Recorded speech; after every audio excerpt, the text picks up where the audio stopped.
tour bus. Two aces can lead you to a championship.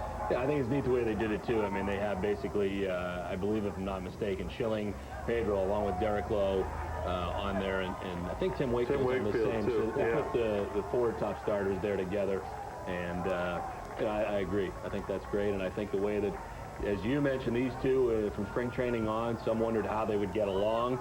You're talking about two all-star potential Hall of Fame pitchers. How would they coexist? And really all year long they did very, very well.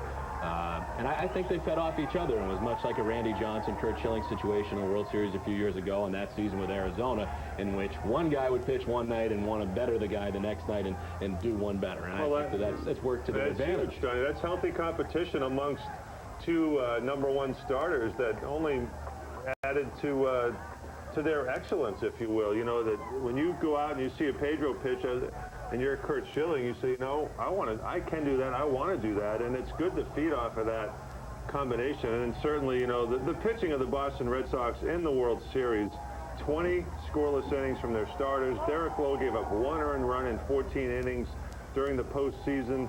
You know, as much as we talk about the offense of this ball club, it indeed was the pitching staff, and it goes back to the old adage, you know, pitching and defense wins championships, and the Red Sox put together that rotation that ultimately, over the course of the season, had not missed a start all year. The same 5 guys started in the rotation the whole year, and we all know what Schilling went through the end of the year to pitch in those games, and it again, the proof came in the pudding, and the fact that both of those guys, as you alluded to, competed friendly amongst one another, and the Red Sox benefited from it. You know, I didn't know there were this many duck boats, period. Yes.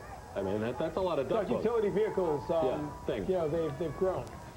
They've multiplied.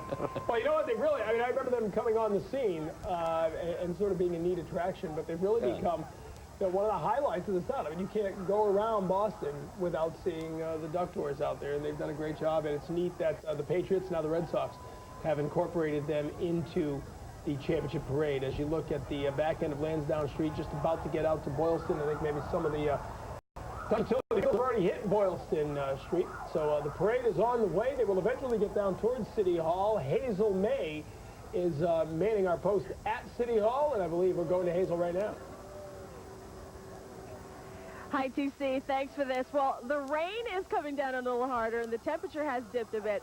But you know what? The crowds just get bigger and bigger. If you look over here, Tony, you see the crowds have bulged out a little bit more than the last time we were here.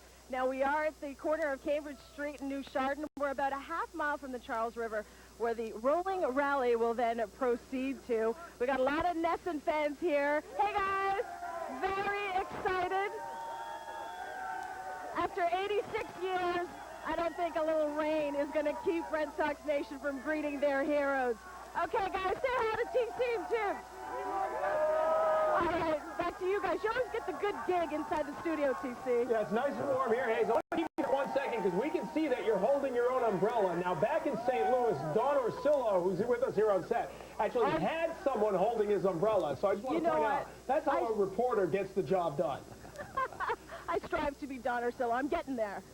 No, you got to have someone, someday you'll have someone holding your own umbrella, just like Don. All right, Hazel, we'll check in with you in a little bit.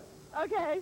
Hazel May out there, you know, Don, anything to say to that? Because no, I really have no response. The only reason that we had an umbrella there was because it was raining really, really hard, and it was something that had to be done. I mean, because you can't. But a lot of people will hold the microphone with one hand and hold that umbrella with the other. But I'm not that coordinated. I'm not capable of doing all that. There's a lot going on at once. There's no question about that. We're going to take a break. Come back. Is that ticker tape? I don't know if they actually have ticker tape, but the confetti's starting to fly in Boston as the parade is underway.